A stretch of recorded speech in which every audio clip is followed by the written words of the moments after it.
How's it going, everybody? James Run Good Life here, and today I had a few people ask me to do this video, and so I figured I'd do this video on YouTube. I thought a lot of people already knew the story. You've seen the video on this channel of me pulling this Zion Williamson Black Prizm 101 from Panini Prizm Draft Picks back in November. But I guess I didn't really do a good job explaining what happened after I pulled it. I do know a lot of you follow me on Instagram. A lot of you might have read the blog that was out about this card. I'll link that in the description below. But a lot of you just were asking, like, what's the story? What did it even grade at, you know? So I said I was going to go down to Texas to get it graded. I did do that. Here's the story in full, and we'll try to keep this video under 10 minutes or so. So I was buying a lot of the mega boxes from 2019-20 Panini Prizm Draft Picks, which I think dropped in either late October or early November. And I had run dry in the area looking for them. I had found about 16 locally, I think. Yeah, about 16 of them locally. And they were pretty fire for me. You know, I was hitting silver Zions, you know, in his Duke uniform. I was hitting all kinds of good stuff out of those. I think I had a Jordan Poole auto numbered to 10. Just a lot of quality hits. So I was really liking the product. It was only $40 and you got a lot of cool cards. So I bought some on eBay, about a week before I pulled this card. I bought 10 on eBay. And then I found my final 6 locally driving around at the Snoqualmie Target, which is about 20 minutes from my work in Redmond, Washington. And the cool thing is, I'd never been to that Target before, but I was down in the area. I had the day off work. It was a Friday, but I had that day off work. And I had met up with somebody because I sold a camera to them on OfferUp at the Factoria Mall, where there's a Washington State card show once a month. So I was only a few minutes away from that Target. Never been there before. Stopped in. The Excel boxes were, if you don't know, Target is supplied by a company called Excel, who handles all their cards. That's their vendor. So the big giant shipping boxes from Excel were out on the floor, but they had not been put on the shelf yet from the vendor. So I asked the manager very kindly, I'm like, hey, do you mind if I look in these boxes? All these should be in your system so that you should be able to sell them. And she's like, yeah, sure, I'll help you open them. So she opens them up for me, and I take the 6, I took the 6 of the Panini Prizm Draft Pick Mega Boxes, and then I also took 2 Pokemon Hidden Fates Elite Trainer Boxes, and I don't know if I took any Hoops or not. I don't think Hoops was out yet. But there's one other product that I took. I can't remember. It might have been a baseball product. No, it was Topps Chrome Update. That's right, so Topps Chrome Update.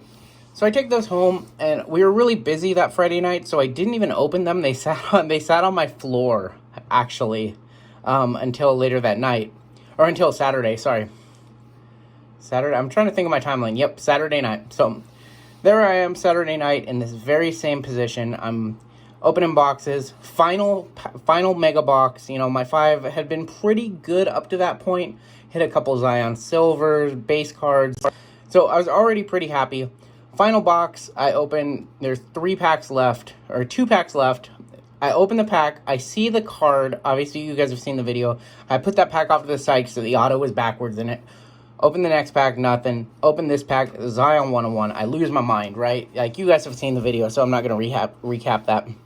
So after that video ends, I wake up my wife, like, I have almost tears in my eyes. Like, I have to, like, calmly explain to her about the magnitude of the card that I just hit. So I do that, and she can't believe it, and she's kind of like thinking that it's just like a $500 card or something, and I have to explain to her, like, I have to go to Texas, like, I have to get this card graded, like, in the next 2 to 3 days, like, I have to go. And so when I told her that, like, she kind of got the magnitude. I sat there for an hour on our upstairs by our master bedroom, just sitting with my back to the wall near our stairs, just thinking through, like, I couldn't believe, like, this had happened. Like, I never thought that I would hit a card like this in my life. Like, I recognized immediately it was a once-in-a-lifetime scenario. So, like, I'm just thinking through it. I'm trying to calm myself down because you saw the video, how hyped I was. And so I tell her, like, she's like, okay, well, I'm going to go back to bed. And I said, okay, well, I'm probably going to book a flight, and I might leave tomorrow morning. So I look, sure enough, like, there's a Texas flight at 6 a.m. from Seattle to Love Field in Dallas. I booked that flight. It's like $700, but I had some air miles, so that's cool. You know, I book a hotel, I book a car route, or book a hotel room, I book a car, And I wake up my wife at 4 a.m. and I'm like, hey, I'm all packed for the airport. I'm leaving at 5. And she's like, really, right now? And I was like, yeah, I just got to get this done. I got to get this over with. So, so I got to take it down there. So I wrapped this card in as much packaging material as you could possibly imagine. So I'm talking like, I have the original box, everything I took it down in. So it's just a BCW graded box. And I pack it in this much material. Just raw card in a top loader, in a team bag. I'm like, put it in my carry-on. I get to the airport. I'm like, okay, I can't. When I'm going through security, because they always frisk me because I'm a big dude. I'm like, I can't lose sight of this bag. Like, I have to look at this bag at all times. Quick little flight. I've been to Texas before. I actually flew down there in 2016 to buy a car, so I'd already been familiar with the area a little bit. So, I get my hotel, I get down there in the afternoon on Sunday. The BGS isn't open on Sunday, they're open on Monday. So I get down there, hang out, get some food, I'll watch some football games. I think there was the really great Seahawks 49ers game that the Seahawks won, not the most recent one where they lost a division title, but. So next day, I am down there, BGS opens at 9 a.m. I am there at 9 a.m. sharp, I'm there at 8:55. There's another gentleman there waiting outside. He has like $70,000 worth of Magic cards on him, and he has to talk to them about an issue about a card that wasn't authentic or something like that, because he had autographs from the artists on them. So we're there, we both do our business, and the lady at the front reception, I can't remember her name right now, but she was so nice. She was talking to me about how Kentucky basketball cards, Jimmy Mahan was just down there with his 101 Zion and RJ Barrett dual auto from Prizm Draft. He had the almost exact same story as me. He hit that card and he went from North Carolina over to Texas to have it graded. Same story. So I had just watched him do that on Instagram like a week earlier, and then it happened to me. So he kind of set me up with the playbook with everything I needed. I watched his whole story on Instagram. I'm like, okay, I just got to do that. I got to go down there. I don't feel safe shipping this card. I need to hand deliver this card. I need to get it graded by BGS. So I drop it off, 1 day grading. I stop by and hang out with some coworkers actually that I have down there, because we do have a remote location down in Dallas. Get to hang out with Rich Klein and a couple other fine folks in the hobby from About the Cards podcast. A couple of them are from there.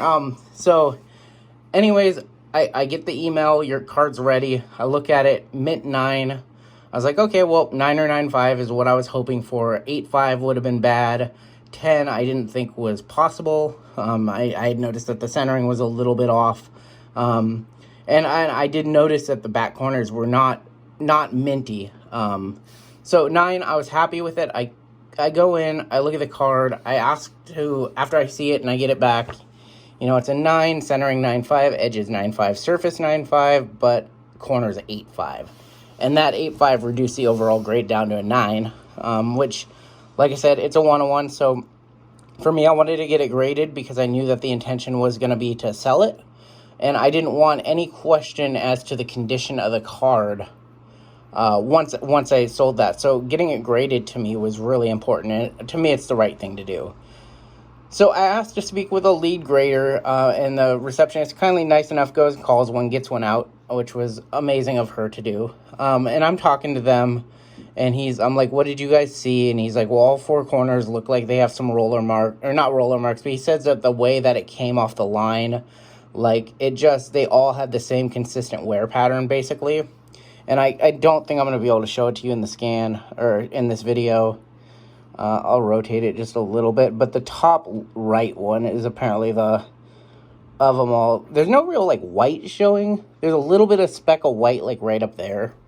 But anyways, so I asked to have it reevaluated. They take another $100 of mine or whatever it is to get it reevaluated. They didn't crack it out, said it was still a 9, that sucked, but whatever. I was worth a shot at that point. And yeah, so, that's the story. I flew back literally the next day. So I left at Sunday morning at 6 a.m. and I came back Monday night at 11 p.m. Was it Monday? No, I flew back Tuesday morning. I apologize. Trying to think of my timeline there.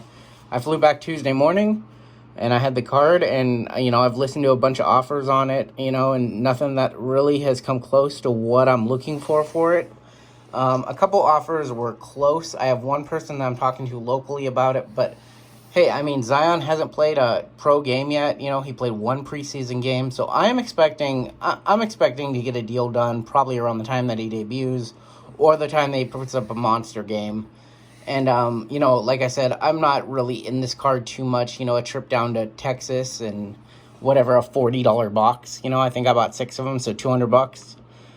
So I'm trying to walk the fine line between not being greedy, but also not seeing the card get flipped within a month for double what I sell it for. And so that's kind of the fine line I'm walking. It's cool just to kind of have it. You know, I look at it about once a week or so. And so yeah, that's the story of the Black Zion 101 from Panini Prizm Draft Picks. I'm still baffled that this card was in a retail configuration. I would expect this to be in the much more expensive hobby boxes. I never thought you could hit a card of this magnitude in a retail product. You know, we hear the stories every once in a while. There's a 101 for y'all. We hear the stories every once in a while, but, you know, it's never me, right? Or it's never you. It's always somebody else. And I guess this one time, you know, it was me.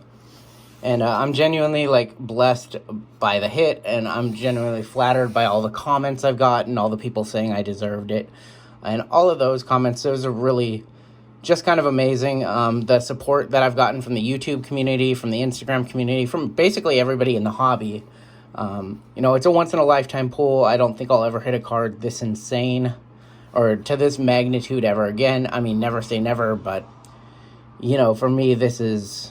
It's been a fun journey, and wherever it takes me, you know. I don't mind holding on to the card for a little bit longer.